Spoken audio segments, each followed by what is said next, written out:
सोच लीजिए कि महिलाओं को जिस तरह से मारा गया, पीटा गया प्रशासन के द्वारा, जेंट्स प्रशासन के द्वारा, मजिस्ट्रेट खुद लाठी चलाया महिलाओं पर, और इससे बड़ी शर्म की बात नहीं हो सकती है।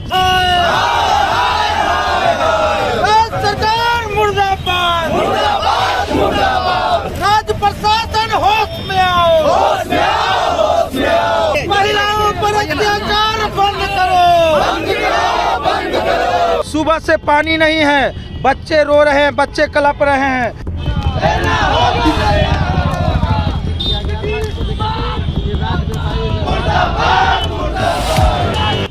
आप लोग से अपील है कि सच दिखाइए। मकान बन रहे थे तो प्रशासन और पदाधिकारी कहाँ थे? ये लोग पैसे ले लेकर मकान बनवा रहे थे। नगर में स्थित नेपाली नगर में सरकार और प्रशासन द्वारा महिलाओं पर अभद्रता और बर्बरता जिस तरह से की गई है, उसके खिलाफ ये राज्यव्यापी पुतला दहन है, जिसमें अभी हम लोगों ने पुतला दहन किया है, और इसमें कई मांगों को लेकर हम लोगों ने पुतला दहन किया है, जिसमें स्पष्ट है कि कहीं न कहीं राज्य सरकार और प्रशासन लोकतंत्र को गला घोट रही है, पुलिसिया दमन कर रही है। सोच लीजिए कि महिलाओं को जिस तरह से मारा गया, पीटा गया प्रशासन के द्वारा, जेंट्स प्रशासन के द्वारा, मजिस्ट्रेट खुद लाठी चलाया महिलाओं पर, और इससे बड़ी शर्म की बात नहीं हो सकती है।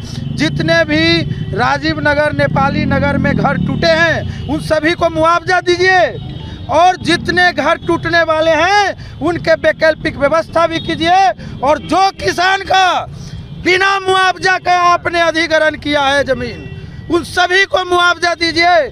हमारे नेता लगातार पिछले 4 दिनों से धरना कर रहे थे, संघर्ष कर रहे थे, उन पर भी लाठी चली, हमारे कई पदाधिकारी नेता भी घायल हुए हैं। आज उसी का देन है। कैसे तो माननीय न्यायालय का मैं शुक्रगुजार हूं, जिन्होंने 2 दिन का स्टे किया और लोगों को सांस लेने की मोहलत दी। आप लोग से अपील है कि सच दिखाइए। जाइए नेपाली नगर, राजीव नगर में क्या बीता हुआ है। सुबह से पानी नहीं है, बच्चे रो रहे हैं, बच्चे कलप रहे हैं। महिलाएं समझिए एक तरह से हार्ट अटैक लोगों में हो रहा है, कई लोग की मृत्यु भी हो चुकी है। हम ये चाह रहे हैं कि कैसा लोकतंत्र है। आप जब कहते हैं कि हमारे यहाँ सबको समान नज़रों से देखा जाता है, तो जब 25 साल से जिस जमीन पर मकान बन रहे थे तो प्रशासन और पदाधिकारी कहाँ थे? ये लोग पैसे ले लेकर मकान बनवा रहे थे। जब वो सरकार की ज़मीन थी, जब वो अधिग्रहण की हुई ज़मीन थी, तो उसकी रजिस्ट्री कैसे हो गई? और रजिस्ट्री हो गई तो वहाँ पर बड़े बड़े जो भी मंत्री संतरी थे, विधायक थे, उन लोगों का पास किया हुआ रोड कैसे बन गया? बिजली तार कैसे, पोल कैसे बिछ गई? अभी वहाँ टैक्स क्यों वसूला जा रहा है? इन सभी मुद्दों को लेकर कहीं न कहीं सरकार, जो हजारों परिवार बसे हुए हैं, उनके साथ नाइंसाफ़ी कर रही है।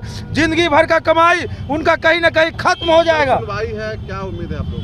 सर, जनता के हक में होगा। माननीय न्यायालय पर हमें पूरा भरोसा है कि हमारे पक्ष में होगा। जो आदरणीय नेताजी ने लड़ाई शुरू किया और जो राजीव